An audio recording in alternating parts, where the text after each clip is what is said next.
Joining me on the line from Sports Science Institute is Rodet Yila. Rodet is a biokineticist at the Sports Science Institute. Rodet, nice to have you on the show. Good morning. Yes, thank you, JP. It's a pleasure to be here with you, and hopefully we'll be able to get into some interesting discussion this morning. Yeah, no, I definitely. I think for you guys, and we've had a chat with Mike Postumus. Of course, right in the beginning, there were so many different changes in the physical activity.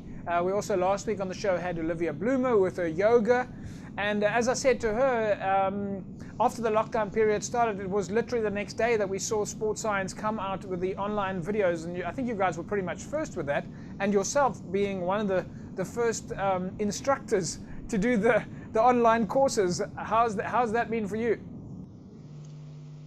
Yes, it's quite an interesting process, especially at the start where we basically had to try connect with individuals that we might not necessarily have worked with before. So a lot of the work that we do at the Sports Science Institute is generally on a one-on-one or face-to-face basis, where we can actually have a personal connection with the individual we're working with, and that allows us to maximize our either performance or the rehab. So basically the outcomes that we're looking for is always easier to achieve when we have that personal connection.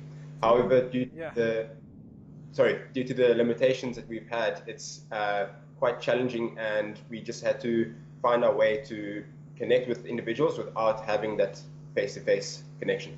You've obviously had, you've had a lot of experience in the high-performance space, working with international athletes, high-performance athletes.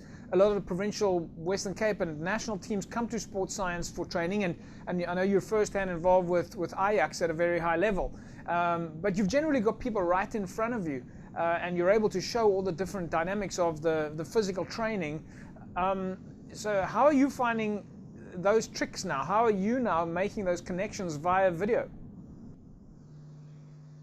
It's obviously a challenging experience at the start. We are slowly finding our feet and finding the little tricks to make it easier. But the video meeting platforms such as Zoom and Microsoft Teams have always been helpful to us. So we've still been able to connect with our clients or patients and athletes, but it does make it a little bit more challenging when we aren't able to provide immediate feedback. So if we are doing a live session, it makes it a little bit easier because we can see how they're performing the movement, but there's still a little bit that's missing in terms of actual perception of the exercise. The immediate cueing and intensity of the exercise would be affected by not having someone standing next to you, and in essence, that's why we at the Sports Science Institute try deliver the product as a personal experience rather than a generic experience. Do you, what's the process that one goes through here? Do you first speak to the coach about the athlete and then work out a program, and then you start working? I mean, obviously talking about high performance athletes, but what is the process that you normally follow from introduction to actual hands-on coaching? So with regards to athletes, typically the athlete would contact us.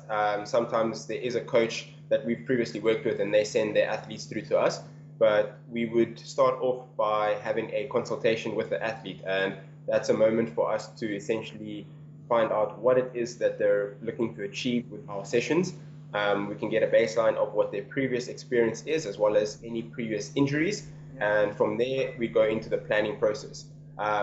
The important part of the planning process is to identify what is expected of the athlete and what the coach expects of the athlete as well. So if the athlete holds very high standards and they're expecting to perform in the Olympic Games, but the coach is thinking that they will use the first year or two to build up some experience, then essentially working at two different goals, which doesn't really help. So having as many people communicating and interacting in the process always helps. So you do need to contact your coach, make sure that you get a good understanding of the competition schedule, and then from there have an idea of what they are doing, if it's out on the track and field, or if they are road athletes, then you just need to make sure that the training actually ties into what you're doing into the gym. What do you advise for the guys now? I mean, it's lockdown, the dynamics have changed completely. For people that are at home at the moment, What are you advising? We had Olivia last week saying people must work it out for themselves and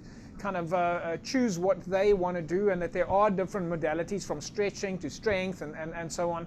But it's difficult now. It's difficult for those of us at home. We can't come to the gym. We don't know if we must be doing more flexibility or joint strength or strength work. I mean, what's your first prize? Or is that an unfair question? It is a fairly complex question, but I think the easiest way to answer it is to be active. Essentially, we know that if someone isn't used to exercise, they are going to find that it's the most challenging to get into exercise. If someone was a frequent trainer and they were training 4 to 5 times a week, this lockdown will have limited them quite a bit. So the more activity, the better. It is obviously in moderation. So if you can find some time to become a little bit more active, then that will work for you. You need to find things that interest you, so you don't see it as a forced task. And essentially, you also need to change things up. You'll find that monotony becomes a lot more severe during restricted periods. So when you know that you can't move around during the day as often, you're going to find that the same training program gets very, very boring very quickly. How do we avoid that? How do we avoid getting bored at home?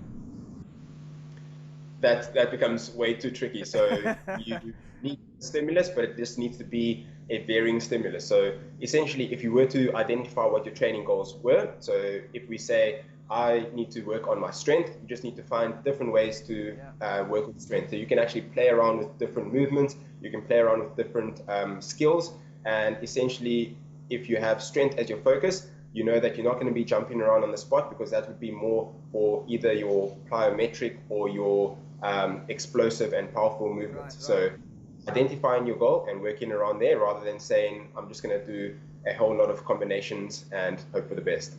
Rodet, we're going to leave it at that. Hopefully we'll catch up with you again soon. We want to know how our viewers should be training at home. And of course, how do they follow you guys at the moment? If they want to join a class, have you guys got, are you streaming this on Facebook, or how do we watch you? Yeah, so we've got several streams running on Facebook. We also have a partnership set up with Total Sports, where you can find several classes on the Total Sport Facebook page. Total Sport are also posting the links on their Instagram page. And with regards to the CISA platform, we've got links being sent out on Twitter, Instagram, and Facebook. So if you were to search on any of those social media platforms, you'll be able to find out when the times of the classes are.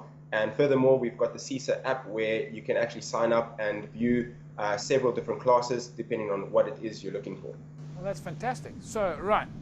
Rodet, we'll leave it at that, and we say to you thank you. And of course, we remind you, like we remind everybody else out there, to stay safe, wash your hands, wear your mask, maintain social distancing, and keep on training.